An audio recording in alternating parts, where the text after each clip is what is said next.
손흥민의 아버지 손흥정 축구 아카데미 감독이 아동가해 혐의로 피소되어 충격을 안기고 있는데요. 손 감독은 관련 사실 자체를 일부 인정하면서 사랑이 전제되지 않는 언행과 행동은 결코 없었다는 입장을 밝혔습니다.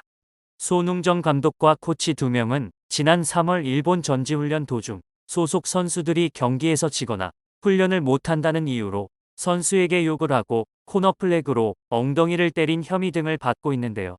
강원경찰청은 지난 3월 19일 피해 학생 부모가 고소장을 접수함에 따라 조사한 뒤 지난 4월 검찰로 송치했습니다.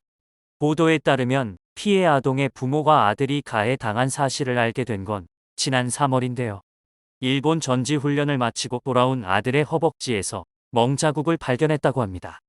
피해 부모는 언론과의 인터뷰에서 잘 가르치고 능력이 좋다는 이야기를 듣고 손축구 아카데미를 선택하게 됐는데 아들이 얼마나 무섭고 두려웠을까 생각하면 너무 화가 난다고 말했습니다. 피해 부모는 애들에게 윽박 지르고 때려서 어떻게든 기술을 알려줄 수는 있겠지만 이건 정도가 너무 심하다. 방송에서 보여지는 이미지와는 너무 달랐다. 자기 아들은 때리든 욕하든 할 수는 있겠지만 다른 부모의 자식들에게는 그러면 안 되는 거 아니냐고 했는데요. 피해 부모 역시 손축구 아카데미의 훈련이 엄격하다는 것은 알고 있었다고 합니다. 그런데 그곳에서 본 상황은 생각보다 심각했습니다. 그는 훈련을 지켜보면 별의별 욕이 다 나온다. 야, 이 XXX야 너 버려 등 폭언해도 애 잘 되는 거 하나 바라보고 참았다.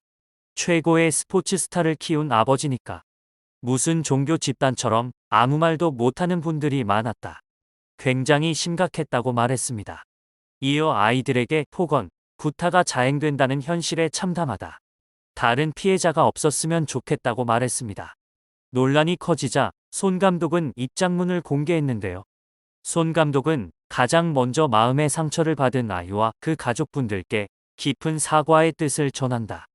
또한 이런 논란을 일으키게 된 점 국민 여러분께 죄송하고 송구스럽다고 말했는데요. 다만 손 감독은 고소인의 주장 사실은 진실과는 다른 부분이 많기 때문에 아카데미 쪽은 사실관계를 왜곡하거나 숨기지 않고 가감없이 밝히며 수사에 적극 협조하고 있다고 했습니다. 손 감독은 사건 발생 이후 아카데미 쪽은 고소인 쪽에 사과의 말씀을 드리고 사태의 원만한 해결을 도모하고자 노력했다면서도 고소인 쪽이 수억 원의 합의금을 요구하고 그 금액은 아카데미가 도저히 수용할 수 없어 안타깝게도 합의에 이르지 못했다고 밝혔는데요. 이어 현재 별도의 합의 없이 정확한 사실관계에 입각한 공정한 법적 판단을 기다리고 있다. 그 당시 있었던 일과 이후 경위는 직접 경험한 사람들의 기억과 말이 일치하지 않은 상황이라고 주장했습니다. 손 감독은 아카데미는 무엇보다 아이들에게 늘 기본기를 강조하고 오랜 시간 기본기 훈련을 시킨다. 이 시간은 아이들에게 보통 힘들고 지루한 것이 아니지만 그 순간을 극복해야 한 뼘 더 성장할 수 있기에 저는 나태한 모습을 보이는 아이에게는 불호령을 내리고 집중력을 끌어올린다고 밝혔습니다. 그러면서 물론 운동장에서의 제 모습의 아이들은 처음에는 겁을 먹기도 한다. 그래도 훈련 시간이 끝나면 저는 아이들의 수고에 칭찬과 감사함을 전하는 것 또한 반드시 잊지 않고 아이들은 선생의 진심을 금방 알아채기 마련이라 이내 적응하여 저를 따라오고 있다고 주장했는데요. 그러면서 손 감독은 제 모든 것을 걸고 맹세컨대 아카데미 지도자들의 행동에 있어서 아이들에 대한 사랑이 전제가 되지 않은 언행과 행동은 결코 없었다고 밝혔습니다. 그는 한 것을 하지 않았다고 할 생각도 없고 하지 않은 것을 했다고 할 생각 또한 없다. 시대의 변화와 법에서 정하는 기준을 캐치하지 못하고 제 방식대로만 아이들을 지도한 점 반성하겠다고 했습니다. 손 감독의 입장문이 공개되자 여론은 손 감독 쪽으로 기울었는데요. 네티즌들은 수억 원 요구한 것에서부터 부모 쪽 주장 신빙성이 떨어진다. 애 팔아가지고 장사하나. 고소 목적은 결국 돈이다. 애가 재능도 없는데 부모 욕심으로 보낸 거 아니냐. 체육 쪽으로 가려면 저 정도 체벌과 윽박지름은 감당해야 한다. 군대는 어떻게 보내냐.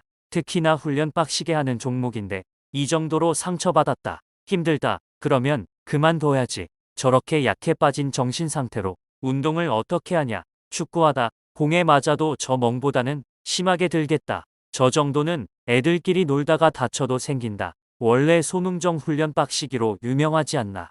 엘리트 체육은 저러거나 더 심할 텐데 저 수준으로 가해라고 고소할 정도면 운동시키면 안 될 듯 등 쓴소리를 가했는데요.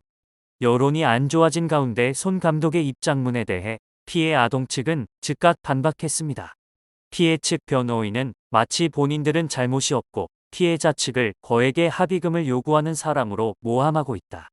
이는 2차 가해가 되는 것이라고 주장했는데요. 특히 합의금에 대해서는 손 감독은 아무런 사과도 연락도 없는 상태에서 변호사를 통해 처벌 불원서를 작성해 제출할 것, 언론에 절대 알리지 말고 비밀을 엄수할 것, 축구협회에 징계 요구를 하지 말 것 등 3가지를 조건으로 제시했다. 이런 태도에 너무나 분노한 피해자 측이 분노의 표현으로 감정적으로 이야기한 것일 뿐이고 진지하고 구체적인 합의금에 대한 이야기는 아니었다고 반박했습니다. 피해 아동 측은 아카데미에서 3차례에 걸쳐 요구한 합의를 모두 거부한 것으로 전해졌죠. 게다가 손 감독과 같은 혐의로 피소된 코치 중 한 명이 손흥민의 친형인 손흥윤 수석 코치인 것으로 확인됐는데요. 손 코치가 욕설을 내뱉고 체벌을 가해 전치 2주의 부상을 입힌 것으로 파악됐습니다. 진술서 가운데에는 손 수석 코치가 훈련 도중 실수한 아이의 허벅지를 코너킥 공으로 구타하고 피멍이 든 아이에게 웃으며 잘못 때렸다고 말했다는 내용이 나옵니다. 손 감독의 경우 피해 아동을 비롯한 유소년 선수들에게 폭언을 반복했다고 하는데요. 훈련 도중 실수한 피해 아동의 목을 잡고 잘 살피라고 XXX야 라고 말했으며 너 한 번만 더 하면 진짜 짐 싸서 너 집에 보낼 거야. XXX야 등 강압적인 태도로 욕설을 반복했다고 했습니다. 손 코치 또한 야 버린다 등의 폭언을 한 것으로 드러났습니다. 그러자 여론은 반반으로 갈리기 시작했는데요. 피해 아동 측의 과한 처사라는 의견이 이어지는 반면 진술서 내용이 공개되자 애 패고 욕하는 게 스타일이냐, 이런 내용을 보고도 손 아카데미가 한 짓을 정당화하는 게 맞냐. 훈련 강도는 알았겠지만 구타하고 폭언할 줄은 몰랐겠지. 아직도 저런 곳이 있다는 게 충격이다. 끈질기게 훈련시키는 걸 두고 빡시다고 하지 폭언에 때릴 거라고 누가 생각하냐. 체육계가 바뀌어야 하는 일이다. 이 나라는 피해자들이 합의금 요구하면 욕 먹는다. 피해 입은 순간 일단 돈으로 복구가 안 되는 거다. 그 후유증은 이 상황에서 왜 제3자들이 더 나서냐 등 손 아카데미를 향한 비난이 이어지고 있습니다. 일단 관련 내용이 확인되면 대한축구협회 차원의 징계도 받을 수 있는 사안인데요. 손 축구 아카데미는 협회에 등록된 경기단체로 협회는 여기에서 발생한 선수, 지도자 등 소속원에 대한 징계를 내릴 수 있습니다. 우선적으로는 관할 지역 학생운동부에서 발생한 사건인 만큼 시도협회, 연맹단체의 공정위원회에서 먼저 심의를 받게 될 가능성이 높아 보이는데요. 경중에 따라 자격정지, 출전정지 등의 징계를 받을 수 있습니다.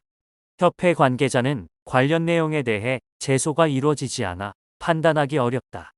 법적인 절차를 먼저 밟는 상황이니 그 판단에 따라 공정위원회가 열릴 수 있다고 설명했는데요. 손 감독은 모든 것을 걸고 맹세컨대 아카데미 지도자들의 행동에 있어서 아이들에 대한 사랑이 전제가 되지 않은 언행과 행동은 결코 없었다고 강조했죠. 손 감독은 타이트한 훈련 방식으로 손흥민을 잉글랜드 프리미어리거로 키워내 화제를 모았습니다. 하지만 축구계에서는 그런 교육 방법이 현장에서는 문제가 될 수 있다는 우려도 있어 왔습니다. 고소건으로 온라인이 하루 종일 시끌한 가운데 손 감독은 서울국제도서전에 참석해 팬사인회를 진행했는데요. 과연 사안이 어떻게 해결될지 계속 지켜보겠습니다.